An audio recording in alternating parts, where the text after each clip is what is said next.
This video will show you how to create your own tests in Performance Matters. This is good if you are trying to progress monitor a specific standard, maybe something that you put on your curriculum plan that you wanted to work on, or just something that you in the classroom are working on. You can test just that specific standard. So I am impersonating a teacher right now. This is what the teacher screen looks like when you first log in. You'll go to Tests, New Test. You'll go ahead and name your test. So I'm just going to name this one Geometry. This teacher wanted to test the geometry standards. You don't have to put a description in there. You can if you want. You don't even need to put the standards because all of that will be in there for you. You want to, for the assessment category, should be teacher created. Course types, make sure you choose whatever the course is, otherwise your students will not be able to access it. So if you have all of your students in your math class will be able to access this test. Grade levels, you should only be able to choose your grade levels. I would keep it at the benchmark assessment bands because those are the same bands that we use for the benchmark assessments, so it's just apples to apples. If you click on administration, you can adjust the window of time that they can take it. You really could just keep it as what the default is right now unless you wanted a longer window of time for them to take it. Here's where you can choose if you want it to be random, like so all the questions are randomized for each student. Don't choose that if you have a bunch of students to do auditory presentation to, though. You'll want to keep them all in the same question.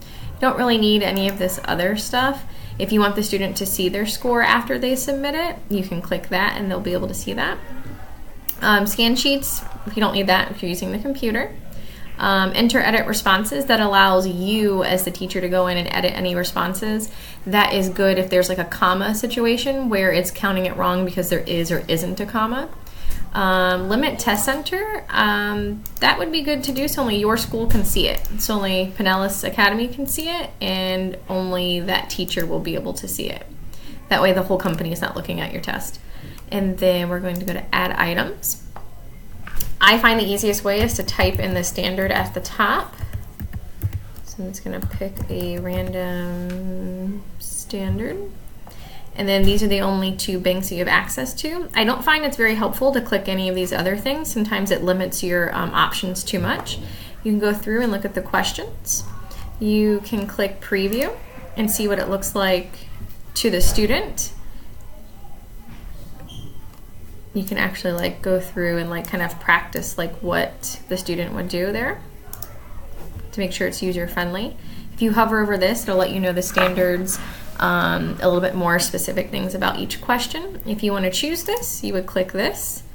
Then you always keep going through and clicking all of the questions that you want.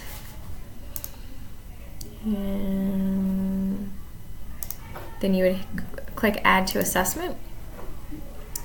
So only the questions I clicked are added to my assessment. If I wanted to remove one of these questions, I just hit remove. If I wanted to preview it again, I can just hit preview. They're all weighted the same right now, so if you wanted to change the weight, because maybe one is a higher complexity and you wanted to give it a higher weight, you could do that. If I want to add some more items, go to add items, I can type in another standard.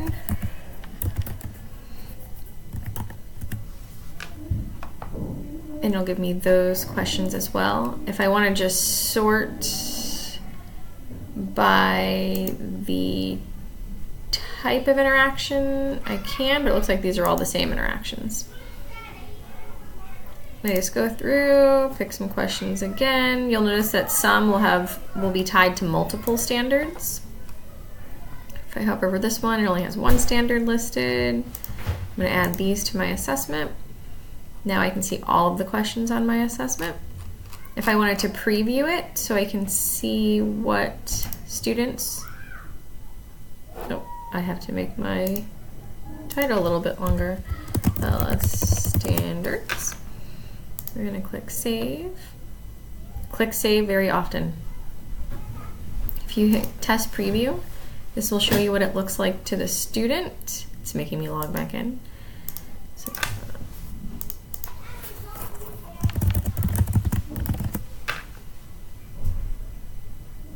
So this is exactly what it looks like to the student.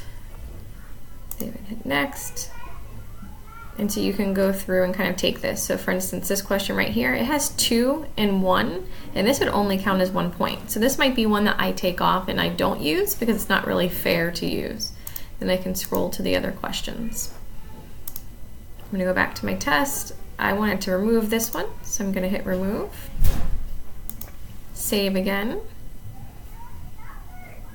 If I wanted to just print it and do paper-based, I could.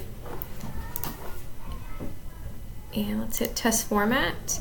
If you wanted to put them in 2 separate sections, you can, but in most cases you won't. That would only be for subjects that have calculator and non-calculator portions, really. And you can choose down here which tools they have access to. So I'm gonna let these students have an eliminator and a highlighter. And okay. Save again. If you want to share this test with your partner, let's say 2 of you both teach math in the grade level, you can add permissions. So if I wanted to add her partner,